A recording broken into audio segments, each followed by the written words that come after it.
Buenas tardes, mi nombre es Axel Fuentes Montaño y hoy les voy a hablar de las aplicaciones de la electroquímica en la electrónica para la materia de química. Empezamos con ¿qué es la electroquímica?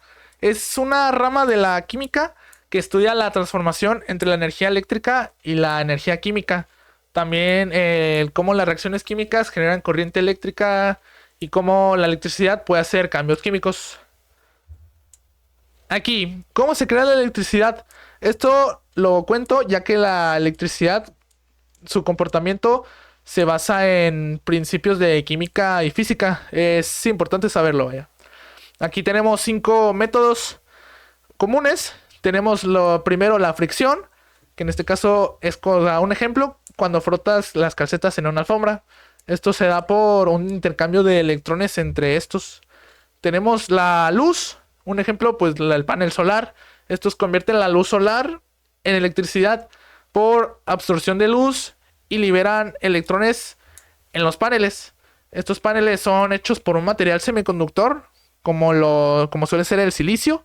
Ya a partir de ahí es que se pasan a un circuito eléctrico, que es donde ya se les da ahora sí que un uso a la electricidad. El magnetismo. Este método es muy usado en plantas hidroeléctricas. También plantas eólicas, plantas térmicas. Por presión. Es un uso, por presión, su uso más, ahora sí que como cotidiano, sería la estufa de gas, ya que generan una chispa eléctrica cuando se presiona un mecanismo. Este mecanismo contiene un cristal piezoeléctrico y ya cuando se comprime es que se genera así la chispa que hace que funcione. Y por reacciones químicas, siendo pues el ejemplo más claro, una batería, una pila, en este caso pues la Duracell, ¿no? Como por ejemplo. Pero ahora sí podemos continuar a las aplicaciones como tal. Y uno cierto, el primer ejemplo que tengo sería las baterías de iones de litio. Son ahora sí que esenciales en dispositivos electrónicos. Estas funcionan por reacciones químicas redox en una celda electroquímica. Estas funcionan mediante reacciones químicas que transfieren electrones entre el anodo y el catodo. Estas son muy, muy comunes su uso en celulares, laptops. Supercondensadores. Estos son, pues aquí dice, son sistemas de almacenamiento de energía.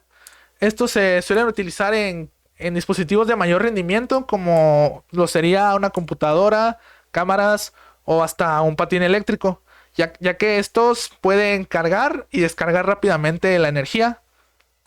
Celdas de combustible, estas generan electricidad convirtiendo energía química de un combustible como el hidrógeno en energía eléctrica con una reacción redox. Un ejemplo de su uso sería el Toyota Mirai.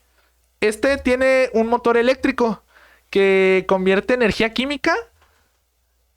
Usa celdas de combustible para generar así que su electricidad. Los sensores eléctricos, estos son muy usados en la medicina. Estos detectan la concentración de una sustancia con reacciones químicas. Reacciones que ahora sí que generan una señal eléctrica dependiendo la concentración, disculpen.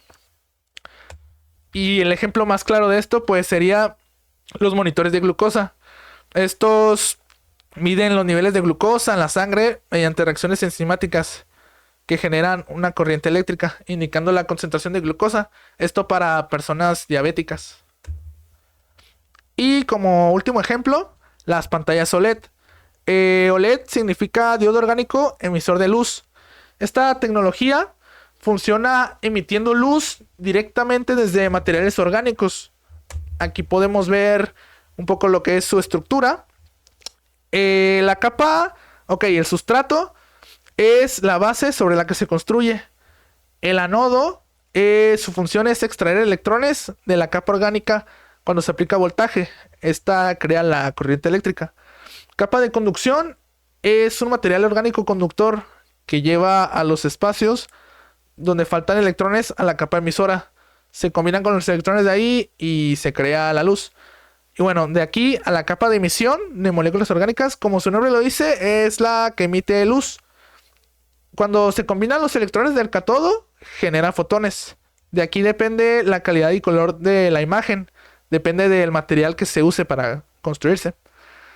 El cátodo viene siendo un electrodo negativo. Este inserta electrones en la capa orgánica cuando se aplica corriente. O sea, el anodo y el cátodo son los que generan corriente eléctrica para emitir luz en las capas orgánicas. Bueno, a modo de conclusión, la electroquímica permite crear dispositivos eléctricos más eficientes y ecológicos, siendo pues ahora sí que una gran innovación en la tecnología. Más que nada por los usos que ya les mencioné, llegan a tener un papel muy importante en la vida diaria. Aquí tienen un poco las fuentes bibliográficas que utilicé. Esto sería de mi parte todo. Muchas gracias por su atención.